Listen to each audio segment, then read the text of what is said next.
This is VOA News. I'm Tommy McNeil. Hong Kong authorities were shutting government offices in the city's financial district for the rest of the week after a day of violence over an extradition bill that would send people to mainland China for trial. Early Thursday, just a handful of protesters remained milling about as a widespread cleanup around the city's legislature took place. Police fired rubber bullets, tear gas, and pepper spray in a series of skirmishes on Wednesday to clear demonstrators from the city's legislature. It was some of the worst violence in Hong Kong since Britain handed it back to Chinese rule in 1997. The Hong Kong Hospital Authority said 72 people had been hospitalized by 10 p.m. Wednesday. President Trump said on Wednesday that he would see nothing wrong in accepting damaging information on a U.S. political opponent if a foreign government offered it to his reelection campaign. In an interview with ABC's George Stephanopoulos, Mr. Trump said he would not necessarily call the FBI if a foreign power offered him information on an opponent. It's not an interference. They have information. I think I'd take it. If I thought there was something wrong, I'd go maybe to the FBI if I thought there was something wrong. But when somebody comes up with Oppo research, right, they come up with Oppo research. Oh, let's call the FBI. The FBI doesn't have enough agents to take care of it.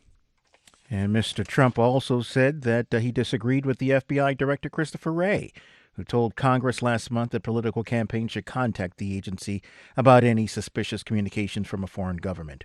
Businesses have reopened and traffic is once again bustling on the streets of Khartoum as Sudan's opposition leaders ended their campaign of civil disobedience and strikes.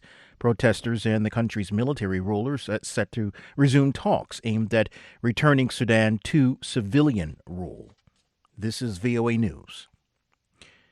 A House committee has voted to hold Attorney General William Barr and Commerce Secretary Wilbur Ross in contempt of Congress. AP correspondent Ben Thomas. We have 24 yeas and 15 noes. With that, the House Oversight Committee sent a measure to the full House asking that Attorney General William Barr and Commerce Secretary Wilbur Ross be held in contempt of Congress for defying duly authorized subpoenas for documents related to the decision to add a citizenship question to the 2020 census. Democrats fear the question will reduce participation in immigrant-heavy communities and undercount minority voters. The White House asserted executive privilege on the matter earlier in the day, saying the administration has engaged in good faith efforts to satisfy the committee's oversight needs after turning over more than 17,000 pages of documents. Ben Thomas, Washington.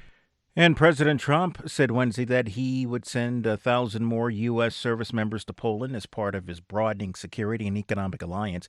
AP Sagar Magani. The president's been praising Poland for meeting NATO commitments by boosting its defense spending. At a joint news conference with his Polish counterpart, he announced American forces will move there from elsewhere in Europe. About 1,000 American troops. And that the Polish government will pay for supporting them. He's also touting Poland's purchase of more than 30 F-35 Joint Strike Fighters, with a single jet flying over the White House to mark the sale.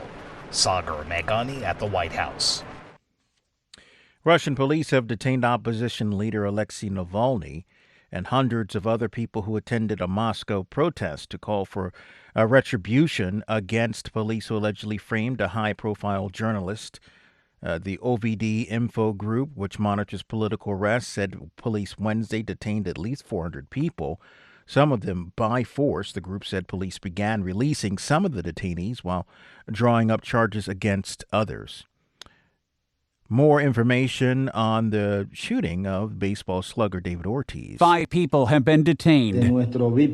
Chief Prosecutor Jean-Alain Rodriguez says the alleged shooter has been identified as Ralphie Ferrari, a.k.a. Sandy.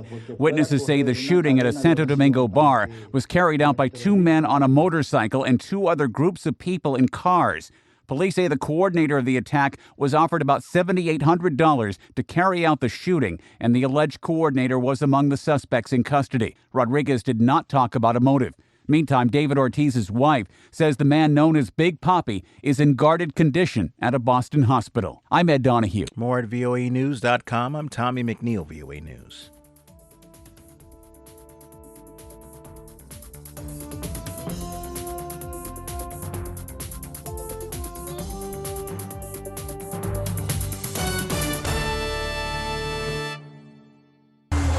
VOA. Begin broadcast. VOA 1. Let's keep it moving. The best.